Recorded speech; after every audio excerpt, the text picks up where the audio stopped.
اور یہ علماء اکرام ہے، بڑے بڑے علماء، ان سے پوچھئے کہ جادو اور آسیب کا پتہ بھی آنکھ سے چل جاتا ہے؟ تو کہنے لگے ٹھیک ہے پھر آنکھ میں جھانک کے دیکھوں گا۔ کہا اس کی آنکھوں میں آنکھیں مت ڈال دینا۔ کہا کس لیے؟ کہا اگر آنکھ سے آنکھ ٹکرا گئی تو کام ہی ختم ہو جاتا۔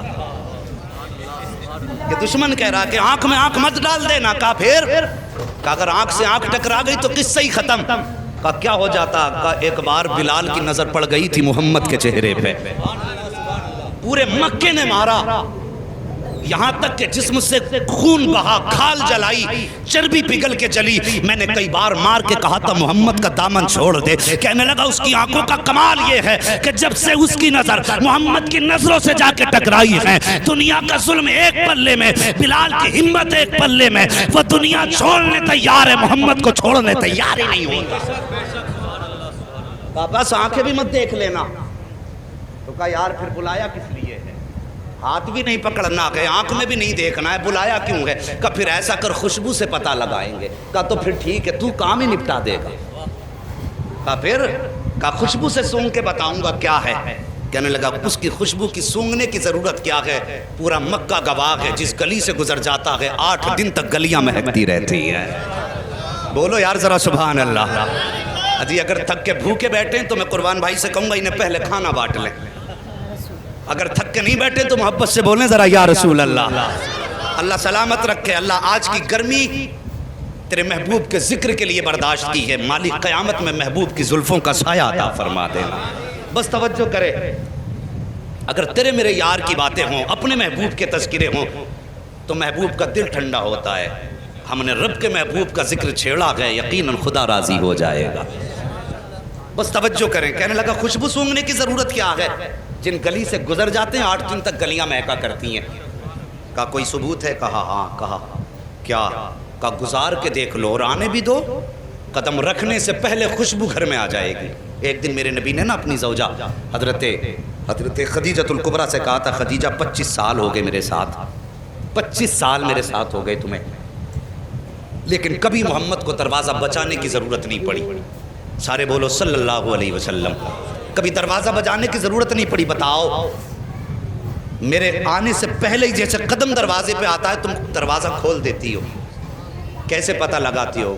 تو کہتی ہیں حضور آپ اپنے دروازے سے پہلے والے چوراہے پہ ہوتے ہیں کہ آپ وہاں ہوتے ہیں، خوشبو آپ سے پہلے گھر کے اندر آ جایا کرتی ہے۔ امام احمد بن حنبل کے پاس ایک بزرگ آیا کہ کہنے لگے حضرت مجھے بیٹی کو رخصت کرنا ہے، بیٹی کو رخصت کرنا ہے۔ کہا پھر؟ کہا میری بیٹی پیدا ہوئی، مجھے بڑی خوشی ہوئی، میں نے منت مانگ لی تھی کہ اپنی بیٹی کو دنیا کی ساری چیز جہیز میں دینی ہے۔ حضور میں اس وقت امیر تھا لیکن اب بڑا غریب ہو گیا ہوں، میری یہ نظر پوری کیسے ہوگی؟ آپ نے فرمایا جا قرآن بیٹی کو جہیز میں دے دے، دنیا کی ساری دولت چلی جائے گی۔ حضور کی بارگاہ میں بزرگ آئے، عمر رسیدہ تھے، کہنے لگے حضور میں بیٹی کو رخصت کرنا چاہتا ہوں، حضور کوئی تحفہ آپ کی طرف سے ہو جائے۔ میرے نبی نے فرمایا جاؤ بیری کی لکڑی توڑ کے لاؤ۔ وہ ایک لکڑی توڑ کے لائے، حضور نے نا یوں، توجہ ہے اشکر بھائی، حضور نے یوں اپنے بازو سے رگڑی اور اس پہ سرکار کا پسینہ لگا اور فرمایا جاؤ یہ عطر اپنی بیٹی کے لگا دینا۔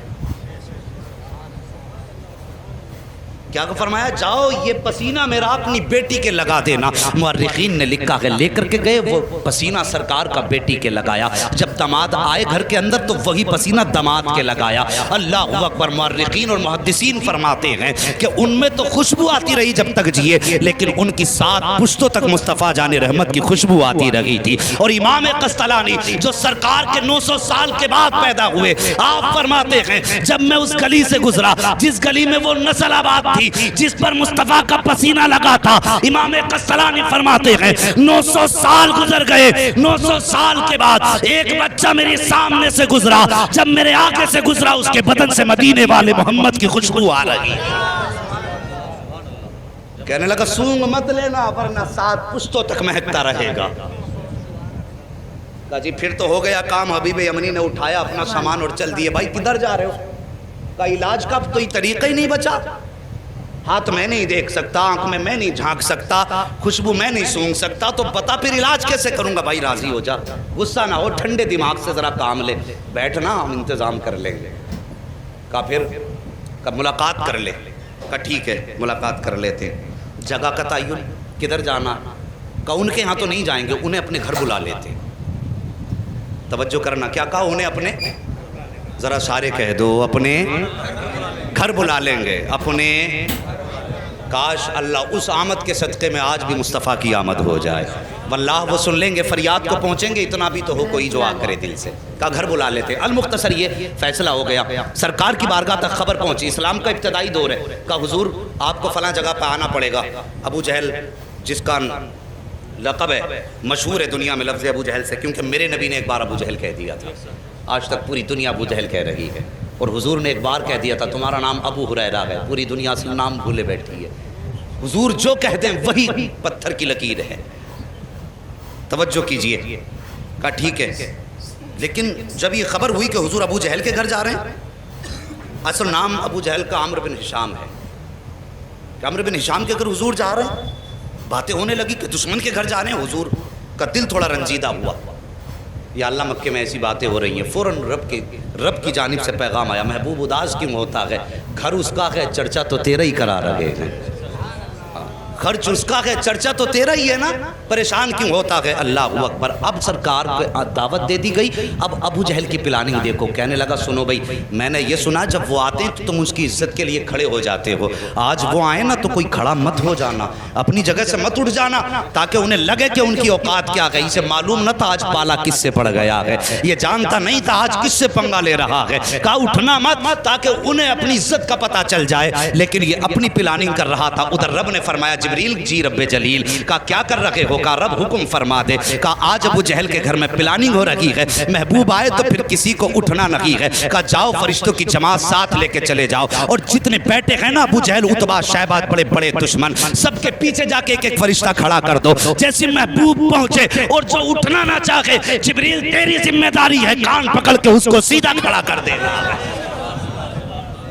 آج بھی لوگ بھوکا کرتے ہیں کہ سلام کھڑے ہو کے کیوں پڑھتے ہو.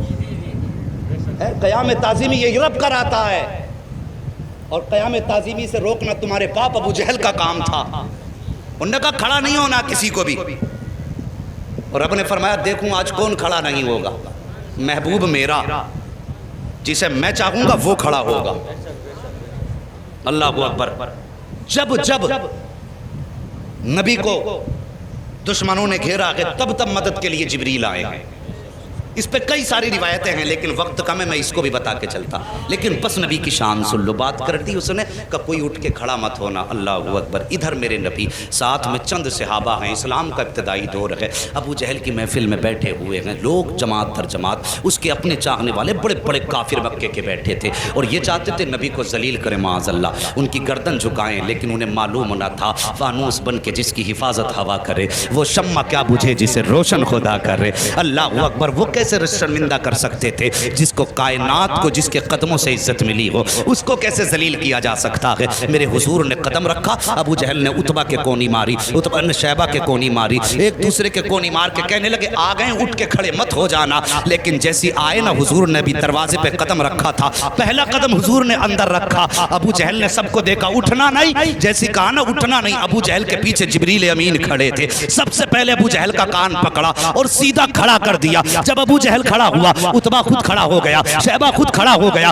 دشمن خود بخود کھڑے ہو گئے. جب سب کے سب کھڑے ہو گئے, میرے حضور نے اندر قدم رکھا, آئے عزت سے اپنی جگہ پہ بیٹھے, اور بیٹھنے کے بعد پھر پوری جماعت پہ ایک نگاہ ڈالی. جب نگاہ ڈالی ایک دوسرے کو تک رہے تھے. عتبہ شیبہ سے کہہ رہا تھا یار کیوں کھڑا ہو گیا, شیبہ عتبہ سے کہہ رہا تھا تو کیوں کھڑا ہوا. سب مل کے چودھری ابو جہل سے کہہ رہے تھے تم کیوں کھڑے ہو گئے. وہ کہہ رہا تھا یار مجھے خود نہیں پتا چلا میں کیسے کھڑا ہو گیا ہوں. میرے حضور بیٹھے ہیں, اور بیٹھنے کے بعد پھر میرے آقا نے فرمایا تھا چھوڑ دے اس کے کان. اتنا کہا نہ دھڑام سے ابو جہل نیچے گرا. جیسے نیچے گرا, حبیب یمنی کہتے ہیں او حبیب یمنی نے کہا تھا ابو جہل پتا چل گیا ہے کہ سچا کون ہے جھوٹا کون ہے. تیرے کھڑے ہونے نے بتا دیا ہے کہ جھوٹا تو ہے, سچا رب نے محبوب کو بنا کے بھیجا ہے.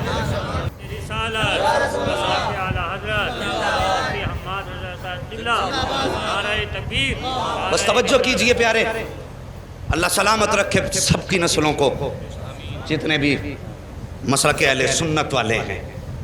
بس توجہ کیجئے، بیٹھ گئے حبیب یمنی اور کہنے لگے مجھے اس نے بلایا ہے اور اس لیے بلایا ہے کہ سنا ہے آپ ایسی ایسی بات کرتے ہیں۔ میرے نبی نے فرمایا ہاں میں اللہ کا رسول ہوں، خدا ایک ہے، قولوا لا الہ الا اللہ تفلحوا انی رسول اللہ۔ ہاں میرے نبی نے فرمایا، حضرت حبیب یمنی ابھی ایمان نہیں لائے تھے، کہنے لگے اچھا اگر آپ نبی ہیں تو یہ تو میں بھی جانتا ہوں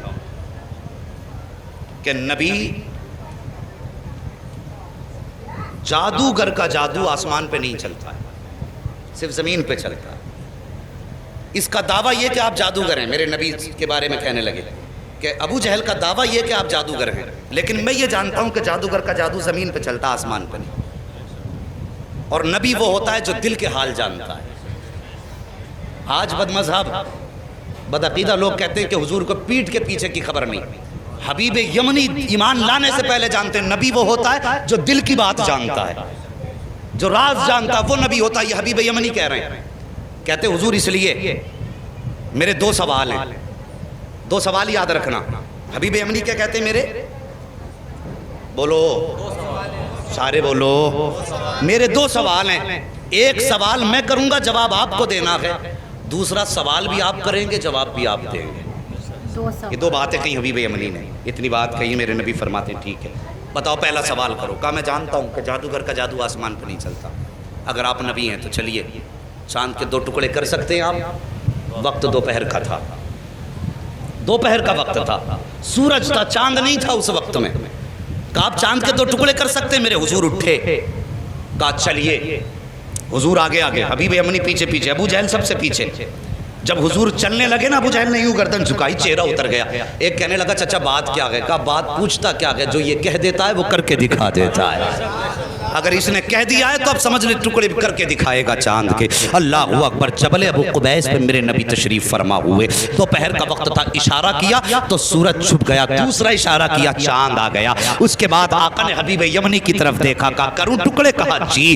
اتنا کہا میرے حضور نے انگشت نبوت اٹھائی اور یوں اشارہ کیا تو ایک ٹکڑا پورب میں تھا، دوسرا پچھم میں چلا گیا ہے، چاند دو ٹکڑے ہو گیا۔ جب چاند دو ٹکڑے ہوا، آپ فرماتے ہیں اب بتا کیا رائے ہے، انہیں جوڑنا ہے یا قیامت تک کے لیے ایسے ہی چھوڑنا ہے؟ اللہ اکبر۔ حبیب یمنی نے کہا تھا اب جوڑ بھی دیجئے، یوں میرے نبی نے اشارہ کیا، چاند جڑ گیا۔ اب اس کے بعد حبیب یمنی کہتے حضور میں تو مان گیا ہوں آپ اللہ کے نبی ہیں، لیکن اب اس کی تسلی کے لیے اب آپ میرے دوسرے سوال کا جواب دیں۔ میرے نبی فرماتے سن، یمن میں تیری ایک بیٹی ہے جو مفلوج ہے، جس کی آنکھوں سے بھی نظر نہیں آتا ہے، کانوں سے سنائی نہیں دیتا ہے، زبان سے گونگی ہے، ہاتھ پیر سے اپاہج ہے، اور تو یہ چاہتا ہے اللہ اس کو شفا عطا فرما دے۔ اتنا سننا تھا، قدموں پہ گرے حبیب یمنی مصطفیٰ کے، کہتے آقا دیر نہ کیجئے، ہاتھ بڑھائیے، کلمہ پڑھائیے، میں مان گیا ہوں، پہچان گیا ہوں یہ جھوٹے ہیں آپ سچے ہیں۔ میرے نبی نے کلمہ پڑھایا۔ حبیب یمنی جب رخصت ہونے لگے، حضور فرماتے ہیں جا، ہم نے تیری بیٹی کو بھی شفا عطا فرما دی ہے۔